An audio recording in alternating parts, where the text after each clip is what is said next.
কিছু হয়েছে, আমাদের হোটেলও ভাঙানো হয়েছে, যতগুলো কাজ আছে সব সামনেরগুলো ভেঙে গিয়েছে। আর যারা প্রোটেস্ট করছে তারা সব আমাদের রুম ভেঙে ফেলছে, শুধু একটা করে নাই যেটাতে আমরা ছিলাম। আল্লাহ মাহবুব বাঁচাই দিছে আমাদেরকে। আমরা হলো ইনশাল্লাহ আজকে আর্মি আমাদেরকে হেল্প করছে এখান থেকে বের হইতে। আর এখন আর কিছুক্ষণ পরে আমরা বাসায় যাব। আল্লাহ বাঁচাই দিছে আমাদেরকে, থ্যাংক ইউ। এবং হোটেলের জায়গায় তারা দিতে পারছে না, তখন এক রুমে আমরা 8-10 জন করে শেয়ার করেছিলাম। এটা তো আমাদের আসলে চিন্তা ছিল না। এই ভোগান্তি থেকে আমরা কীভাবে মুক্তি পাবো সেটাই আমরা বুঝতে পারছি না। এখনও এখানে এসে আমরা ঘন্টার পর ঘন্টা অপেক্ষা করছি। আমাদের সবাই অফিস আছে, আমাদের সবারই কার্যক্ষেত্র আছে, সেখানেও ফিরে যেতে হবে, ওখানেও আমাদের চাপ আছে। কিন্তু এখনও অনিশ্চিতভাবে আমরা বসে আছি, কখন যে আমরা বাসায় যেতে পারবো, কখন যে বাস ছাড়বে, কখন যে নিরাপত্তা সহকারে জীবনটা নিয়ে যে আমরা ঢাকায় ফেরত যাব, সেটারই আমরা কোনো কুল কিনারে পাচ্ছি না আর কি। আমরা যে এখানে আটকে আছি, সেনাবাহিনীরা আমাদের প্রচণ্ডভাবে সহযোগিতা করেছে, যার কারণে এখন তাদের ভরসায় আমরা এখন রওনা দিয়েছি ঢাকার উদ্দেশ্যে। তারা ভীষণভাবে আমাদের সহযোগিতা করছে। সেনাবাহিনীদের ভরসায় আমাদের জীবনটা তাদের হাতে দিয়েই আমরা এখন রওনা দিচ্ছি। আমাদের প্রচণ্ডভাবে তারা সহযোগিতা করছে এবং তারা ভীষণভাবে আমাদের নিরাপত্তা দিচ্ছে। তাদেরকে দেখে আমাদের আশা হচ্ছে যে অন্তত আমরা ঢাকা দিকে যাচ্ছি, রওনা দিচ্ছি, এই বিপদ থেকে মুক্তি পাচ্ছি। ঠিক আছে। যেই পরিস্থিতি দেখলাম এটা খুবই ভয়াবহ অবস্থা। প্রথম দিনের কার্যক্রম যদি আমি আমার পেজে তুলে ধরছি, রাস্তায় বিভিন্ন জায়গাতে আগুন জ্বালিয়ে তারা সাধারণ মানুষকে দুর্ভোগে ফেলছে।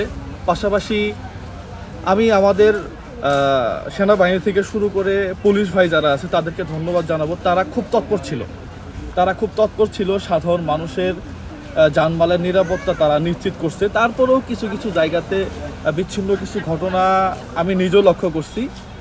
এগুলাকে আসলে আমরা এজ এ সাধারণ মানুষ হিসাবে তীব্র নিন্দা এবং প্রতিবাদ জানাই। পাশাপাশি আজকে পর্যন্ত আমরা এখনও বন্দী অবস্থায় আছি, যদিও কিছু আমরা যেটা শুনতেছি এখন আর্মিরা প্রটোকল দিয়ে আমাদেরকে নিয়ে যাবে। সকল যাত্রী যে কষ্ট হচ্ছে সেটা বিষয়ে সমবেদনা জানাচ্ছি, কিন্তু সমবেদনা জানালে শেষ হবে না। ফাইনালি যেটা ওই ম্যানেজমেন্টের পক্ষ থেকে যে কথাটা আমি শুনছি, যেটা আমি শেয়ার করছি আমার সাথে, তারা বলতেছে যে যারা শহরে ছিল তাদের মুভমেন্টটা আগে করার জন্য, কারণ শহর যদি খালি না করে সাজেকের বাসগুলো শহরে ঢুকতে পারবে না। ওই বাসগুলো ওইখানে ঢুকলে ওদেরকে তুললা সহজ হবে, এজন্য আমাদেরকে আগে তারা পাঠাইয়া দিছে। এর জন্য শহর খালি করছে আমাদেরকে আগে পাঠাইয়া, এই কথাটা তারা বললো। তবে আসলে বাস্তবে আমাদের যে দুর্ভোগটা আছে সেটা এখন আমাদেরকে মেনে নিতে হবে যাত্রী হিসেবে, আমার ব্যক্তিগত ওপিনিয়ন।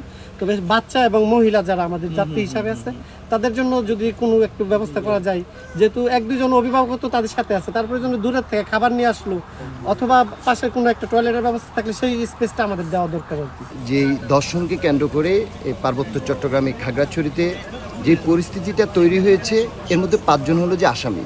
5 জনের মধ্যে একজন হলো যে হিন্দু ধর্মের, একজন হিন্দু ভাই, আর 2 জন হলো যে চাকমা, আর 2 জন হলো যে মারমা। তাহলে এই ঘটনাকে কেন্দ্র করে মুসলমানদের মসজিদটা কেন ভাঙা হলো? তাহলে বুঝতে হবে এই পাহাড় নিয়ে দেশি বিদেশি একটা চক্রান্ত চলছে, ষড়যন্ত্র চলছে। তে আমি একজন বাঙালি হিসেবে এখানে পাহাড়িকে যেমন থাকতে হবে, আমি বাঙালিকেও থাকতে হবে। আর সেনাবাহিনী এখানে পাহাড়ি বাঙালি যানবাহন নিরাপত্তার জন্য তারা কাজ করে যাচ্ছে। কিছু থেকে কিছু হলে সেনাবাহিনী চলে যেতে হবে, এই কথাটা কেন আসতেছে? ধন্যবাদ।